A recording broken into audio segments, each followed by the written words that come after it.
여러분 안녕하세요. 여러분들과 함께 왕초보를 위한 네이버 밴드 2020 PC 버전을 함께 학습하게 된 강사 조교연입니다. 이번 시간 1회차 네이버 밴드 만나보기라는 제목을 가지고 학습해보는 시간 갖도록 하겠습니다. 우리가 먼저 SNS에 대해서 살펴보고요. 페이스북은요, 수많은 SNS 시리즈들 중에 하나입니다. 자, SNS란 이 교환에 적혀 있는 대로 소셜 네트워크 서비스 또는 소프트웨어의 약자인데요. 최근 트위터, 페이스북, 라인 같은 소셜 네트워크 서비스가 사회적으로, 학문적으로 관심의 대상으로 급부상하고 있습니다. 각각의 SNS가 네트워킹 또는 네트워크, 커뮤니케이션, 미디어 공유, 메시지 서비스 등 공통된 기능을 공유하고 있기는 하지만 개별 서비스에 기능적 차이가 있기 때문에 이를 정의하는 게 쉽지 않은데요. SNS에 대한 정의는 컴퓨터 매개 커뮤니케이션으로 대별할 수가 있습니다. 개별 서비스가 각 차이는 있지만 SNS는 대체로 세 가지 기능을 제공합니다. 첫째는 네트워크 또는 네트워킹 기능입니다. 이용자가 다른 이용자들과 관계를 맺고 그것을 관리하는 기능인데요. 트위터에서는 이를 팔로잉이라고 하고요. 페이스북에서는 친구 맺기, 영문으로 프렌딩이라는 이 개념을 통해서 네트워크를 구축하게 됩니다. 둘째는 커뮤니케이션 능력인데요.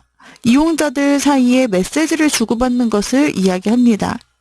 이용자들 사이의 커뮤니케이션은 공개적, 준공개적, 사적으로 이루어질 수 있습니다. 트위터나 페이스북에서는 포스팅은 공개적이고 준공개적으로 이루어지는 커뮤니케이션의 대표적인 예입니다. 그리고 페이스북의 메시지나 채팅과 같은 기능은 사적으로 이루어지는 커뮤니케이션의 예라고 할 수 있겠죠. 셋째는 미디어 공유 기능으로 넓게는 커뮤니케이션 기능에 포함될 수 있지만 SNS를 기반으로 사진, 음악, 뮤직비디오 등 미디어 객체들이 공유되고 나아가 이를 둘러싸고 이루어지는 대화가 큰 비중을 차지하고 있다는 점에서 일반적인 커뮤니케이션과는 구별될 필요가 있습니다. 따라서 SNS는 네트워크 플랫폼, 커뮤니케이션 플랫폼, 그리고 미디어 플랫폼으로 기능한다라고 이해할 수 있습니다. SNS는 한국에서 출시된 것뿐 아니라 지금 우리가 익숙히 알고 있는 해외에서 출시된 것까지 하면 굉장히 많은 세계적인 SNS들이 존재하고 있습니다. 그리고 대한민국은 어떻죠? 우리가 속해 있는 이 대한민국은 스마트폰 보급률 94%, 무려 세계 1위에 속하는 나라입니다. 우리 주변만 봐도 스마트폰을 사용하지 않는 사람을 찾기란 굉장히 어려운 일입니다. 그만큼 스마트폰은 우리의 삶 깊숙이 침투해 있죠. 마주 앉아 있어도 대화하는 시간보다 스마트폰으로 사진을 찍거나 각자의 SNS나 카카오톡 등을 들여다보는 시간이 많습니다. 직장인의 하루 일상을 살펴보자면 아침에 스마트폰에서 울리는 알람 소리를 듣고 일어납니다. 집을 나서기 전 스마트폰으로 오늘의 날씨를 살펴보죠. 집을 나서면서 스마트폰에 이어폰을 장착해 유튜브 채널을 열어 평상시 즐겨보던 영상 콘텐츠를 청취하며 지하철역에 도착합니다. 지하철 안에서도 거의 다 본인의 스마트폰을 보고 있습니다. 이것은 한국에서 굉장히 흔한 광경이고요.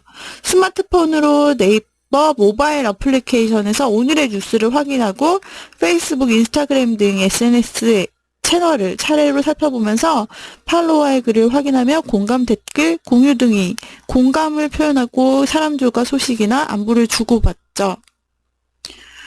언제 어디서나 SNS 접속이 가능한 한국입니다. 또 그런 시대죠. 스마트폰을 보며 출근한 사람이 출근길에 스쳐 지나간 오프라인 광고가 얼마나 되겠습니까? 버스 차량 광고, 정류장 광고, 건물 5개 광고, 지하철 광고, 지하철역 출구에서 나눠주는 전단까지 수많은 광고를 경험했을 수 있는데요. 그 중에 기억나는 광고가 과연 남아있을까요? 저 역시 오프라인 광고에 점수를 주고 싶지만 현실은 여러분들이 생각한 그대로일 것입니다. 이제는 텔레비전 방송보다 1인 방송 또 유튜브가 텔레비전 뉴스보다 카드 뉴스가 대형 백화점의 푸드코트보다는 SNS에서 뜨는 작은 매장 하나가 대형 스타보다 인플루언스가 인기를 누리는 모습을 여러분들 보실 수 있습니다. 택시도 스마트폰으로 호출하여 지갑 없이 어디든 다니죠. 세상에 없던 가상화폐가 나온 지도 이미 꽤 되었습니다. 스마트폰이 세상에 출시된 지 약 10년 만에 세상은 크게 변했습니다. 스마트폰으로 하는 SNS는 그리고 마지막에 홍보 마케팅의 중심에 섰습니다. 대부분 사람들이 아침에 일어날 때부터 스마트폰을 보기 시작해 잠들기 직전에도 스마트폰을 손에서 떼지 못합니다. 이제는 스마트폰으로 사람과 소통하고요. 쇼핑하고 학습하며 정보를 검색합니다. 대한민국의 스마트폰 이용자의 일주일 평균 시간은 10시간 17분이며 하루 평균 이용 시간은 약 3시간 28분입니다. 이것은 하루에 8분의 1이 넘는 시간입니다. 스마트폰 이용자 중 하루에 1회 이상 SNS에 접속하는 사람은 97.8%에 달합니다. 그만큼 스마트폰으로 네트워크 서비스를 접하는 시간이 상당하다는 얘기죠. 스마트폰 사용 시간과 보급률 세계 1위인 대한민국에서 SNS 마케팅은 결국 기회의 땅이나 다름없다라는 결론에 닿게 됩니다. 그렇기 때문에 모든 SNS의 시작은 소통이나 끝은 마케팅으로 이어지는 것이 바로 그 이유입니다. 이 SNS 마케팅을 여러분들이 기획하시는 분도 계실 것이고 또는 아직은 계획이 없지만 관심 있는 분도 계실 수 있을 것입니다. 대부분 개인이나 기업 SNS를 개설하는 데는 비용이 들지 않기 때문에 페이스북에서는 계정을 쉽게 만드실 수 있습니다. 쉽고 빠르게 무료로 한다. 이것이야말로 SNS의 큰 장점입니다. 하지만 그냥 개설했다고 해서 그 채널을 봐줄 사람은 없겠죠? 충분한 시간과 노력을 투자하여 좋은 콘텐츠를 만들어낼 수 있어야 효과를 볼 수 있습니다. 블로그, 페이스북, 인스타그램, 밴드 이러한 SNS 채널을 사용하는데 우리는 직접 비용이 필요는 없습니다. 한마디로 광고 이외의 모든 서비스를 공짜로 이용할 수 있다는 건데요. 따라서 SNS 채널은 마케팅 비용이 부족할 수밖에 없는 개인이나 소상공인에게 동등한 기회로 작용합니다. 반대로 말하면 무료로 운영하고 홍보할 수 있는 만큼 더 많은 시간과 노력이 필요한 채널이라는 이야기입니다. 부지런하게 매일 신경 쓰고 다양한 콘텐츠를 꾸준히 발행하며 사람들의 반응을 관찰하고 주기적으로 행사를 계획해야 합니다. 또한 채널을 방문한 사람에게 정성 어린 답변을 남기고 그 사람에게 찾아가서 관심도 표해야 될 필요가 있습니다. 필요에 따라 예산을 책정받아 광고를 진행하기도 하고 따라서 일반 개인이 SNS를 할 때와 SNS 마케팅을 할 때는 달리 많은 것을 신경 쓰고 운영도 다르게 해야 합니다. 보통 온라인을 기반으로 성장한 회사가 아니라 중소상공업체라면 SNS 분야는 전문 직원을 고용해서 진행하기보다는 스마트폰이 익숙한 청년층이나 마케팅 담당자가 진행을 하게 되는데요. 업무를 맡으면 그저 채널을 만들고 기계적으로 글을 씁니다. 하지만 SNS 운영 방법이나 기술을 배운 적이 없어서 본인이 하는 것이 잘 되고 있는지에 대한 확신도 없고 그 업무를 확인해줄 상사도 없는 경우가 상당히 많습니다. 이러한 상황에서 좋은 결과를 기대하기란 어려운 일이겠죠? 자, 다양한 SNS들이 있는데요. 예전에 이런 말이 있었습니다. 다양한 SNS, 과연 여러분들이 사용하고 있는 SNS와 특성이 맞는지 한번 살펴보시겠어요? 자, 싸이월드는 요즘 주춤하지만 예전에 한국에 아주 열풍이 불었던 SNS입니다. 싸이월드는 내가 이렇게 감수성이 많다 라는 걸 보여준대요. 공감하시나요? 저는 공감합니다. 최근에 들어서 예전에 스타들이 쓴 글들을, 싸이월드 글들이 주목받고 있잖아요. 그래서 나는 오늘도 뭐 기회 줬는다? 뭐 이런 글들, 뭐 약간 그 감수성이 너무 넘쳐가지고 혼자서 써내려간 시 같은 그런 말들이 다시 회자되고 언급되는 그런 모습들을 볼 수 있는데 참 추억의 SNS죠. 또 아쉽기도 하고요. 개인적으로는 옛날에 이제 한국에서 굉장히 어떻게 보면 큰 돌풍을 일으켰던 SNS가 뭔지도 모를 때 사실 SNS의 개념을 만들고 탄탄히 굳혔던 그런 곳이 싸이월드인데 사실 개인적인 공간이기도 하면서 또 클럽도 만들고 커뮤니티도 만들고 또 친구들과의 소통도 할 수 있는 다양한 메뉴들이 있었던 것 같아요. 생각해보면. 그래서 지금 생각해보면 참 감성적인 SNS가 아닐 수 없습니다. 자, 그렇다면 우리의 대세 페이스북은 무엇일까요? 페이스북에 글을 올린다는 것은 내가 이렇게 잘 살고 있다라는 것을 보여주는 사례라고 합니다. 블로그는요? 블로그에 보통 글을 올릴 때 분류를 해서 올릴 수 있도록 카테고리가 참 잘 만들어져 있기 때문에 보통 분류별로 글을 올리는 경우가 많아요. 그래서 이제 블로그 전문가들이 전문적인 글들을 올리는 경우가 많아서 그런지 내가 이렇게 전문적이다 라고 표현이 되네요. 이건 우스갯소리로 누군가가 적은 그런 글들을 재밌게 이렇게 돌려서 짤처럼 돌고 있는 그런 이미지라서 여러분 너무 신중하게 생각하실 필요가 없습니다. 그냥 이렇게 생각한다. 이런 느낌이구나. 라고 이 정도만 이해하시면 돼요. 자, 인스타그램 여러분 하시죠? 인스타그램 하시나요? 자, 인스타그램은 사진 중심이잖아요. 내가 이렇게 잘 먹고 있다. 보통 이제 음식을 아무래도 많이 올리기 때문에 또 식당 이런 걸 올리기 때문에 이런 글이 나오는 것 같아요. 카카오 스토리는요, 한국 제1회 카카오톡에 부속된 스토리잖아요. 근데 여기에 주로 올리는 사람들의 콘텐츠를 보면 아이 이야기를 많이 올려요. 그래서 내 아이가 이렇게 잘 크고 있다라는 것을 올려놓고요. 제 주변에 아기 엄마들도 보면은 이렇게 아이 엄마들이 카카오 스토리를 쓰는 경우가 많이 있더라고요. 자, 그 다음에 트위터. 내가 이렇게 이상하다. 트위터 왜 이럴까요? 네. 아무튼 이렇게, 각 그 SNS별로 어떤 특징을 뽑아놓은 글이 재밌어서 한번 제가 퍼서 소개해드렸습니다. 자, 그 다음에 이제는 사실적인 통계를 바탕으로 설명을 드리자면요. 우리 한국인이 가장 많이 사용하는 SNS는 이라는 것을 나스미디어에서 조사를 해보았어요. 자, 역시 부동의 1위는 페이스북입니다. 이 페이스북의 사용률은 이건 막을 수가 없어요. 왜냐면 마케팅적으로 가장 많이 사용하게 되고요. 또 페이스북은 전 세계적으로 친구를 만들 수 있고 관계를 맺을 수 있는 것이기 때문에 아무래도 한국인이 많이 사용할 수밖에 없을 것 같아요.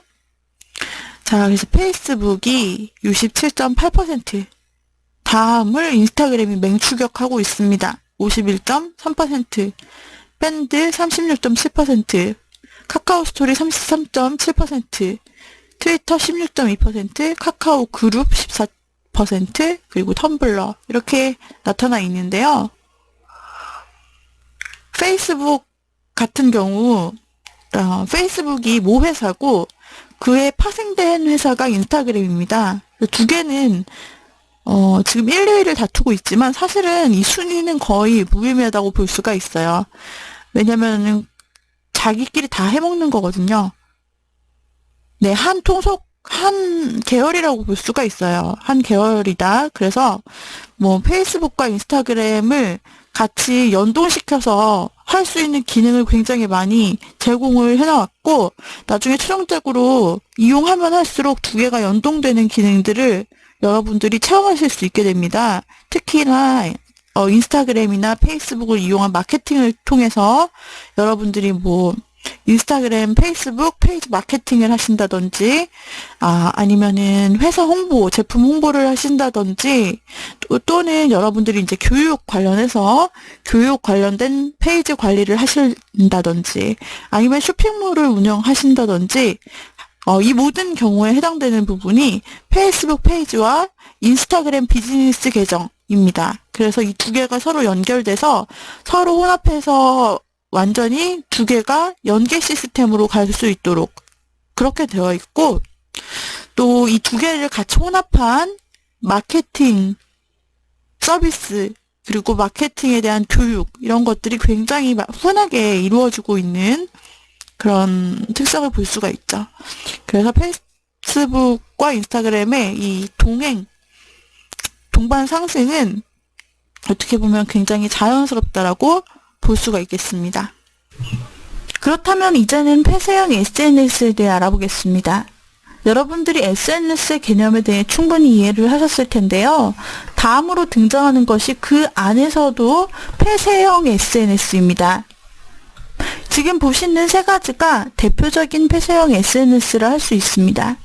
미국의 패스, 그리고 한국의 네이버 밴드, 그리고 카카오 회사의 카카오 스토리가 대표적인 폐쇄형 SNS에 속한다고 할 수 있습니다.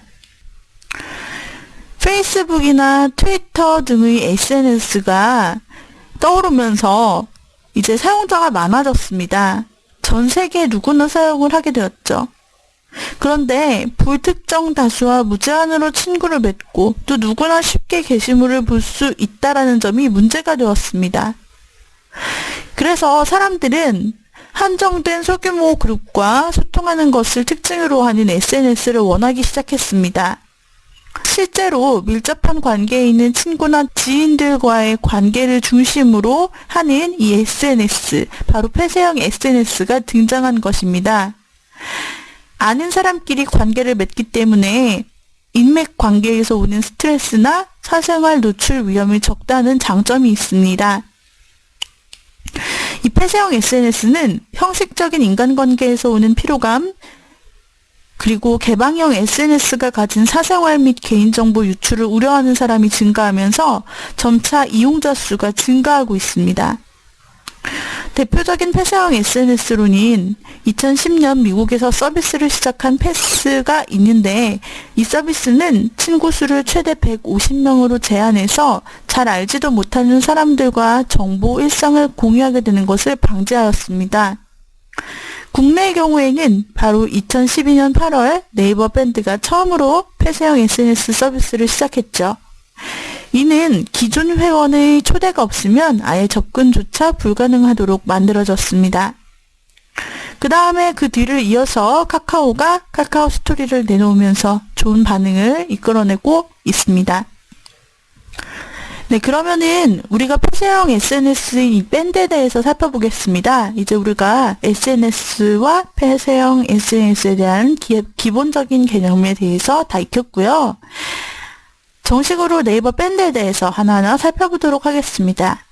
밴드는 영문 그대로의 뜻을 따지자면은 묶는다라는 그런 뜻도 있고, 말 그대로 고무줄 밴드 그런 뜻도 있는데요. 그것처럼 어떠한 특정한 모임을 한데 묶는다라는 그런 의미를 지니고 있습니다. 밴드 공식 홈페이지는요, http://band.naver.com이 되겠습니다. 이 주소로 접속을 하시게 되면은 웹페이지, 그리고 모바일에서도 밴드 공식 페이지를 통한 서비스를 얻으실 수가 있게 됩니다. 네, 아까 말씀드렸듯이 밴드의 시작은 2012년 8월입니다. 역사는 짧지만 사용자 수는 굉장히 많습니다. 왜냐하면 네이버에서 내세운 주요 서비스 중에 두 개가, 첫 번째는 바로 네이버의 라인이라고 해서 무료 통화 서비스 및 채팅 서비스를 할 수 있는 것, 그 다음에 또 하나는 밴드, 그룹 개념의 이 SNS를 내세웠는데요. 출시 이후로 밴드는 정말로 한국인들에게 사랑받는 그런 소셜 네트워크 서비스가 되었습니다. 다음으로 2013년 11월에는 밴드 기프트샵을 오픈하였습니다. 그래서 선물을 할 수 있는 거죠. 말 그대로 선물 상점입니다. 밴드 자체에서 내가 구매하고 그것을 상대에게 선물해 줄 수 있는 기프트샵 서비스를 오픈하였어요. 또한 2014년 2월 달에는 우리 반 친구 찾기 기능을 오픈하였습니다. 내놓은 카피 문구는 새학기 우리 반 친구들을 밴드에서 만나보세요 라는 그런 항목인데요. 추억의 동창 찾기로 40대 이용자들까지도 끌어들인 네이버의 서비스입니다. 이번에는 우리 반 친구 찾기로 10대 청소년 공략에 대해서 나선다고 하죠. 이에 따라 중고등학교 학생들은 신학기에 새롭게 배정받은 학급의 친구들과 반 밴드에서 보다 친밀하게 모임을 시작할 수 있을 것 같습니다. 예를 들어서 우리 반 밴드를 개설하게 되면은 학기 초 수업 시간표를 공유하는 것은 물론 숙제와 준비물도 함께 챙길 수 있고 투표를 통해서 어떤 리더를 선출하는 등 다양한 방법으로 활용할 수 있게 될 예정입니다.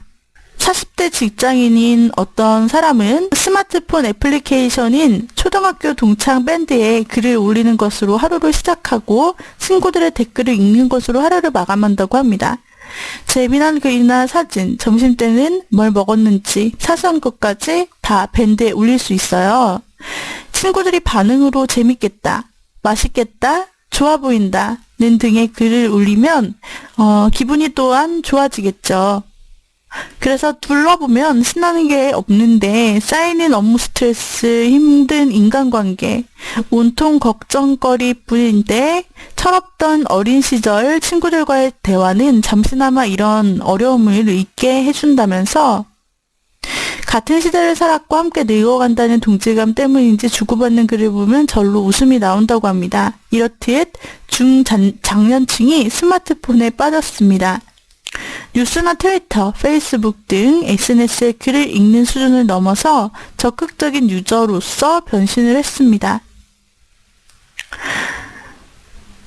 네이버의 동창 밴드는 중년층에서 이렇게 폭발적인 인기몰이를 하고 있습니다.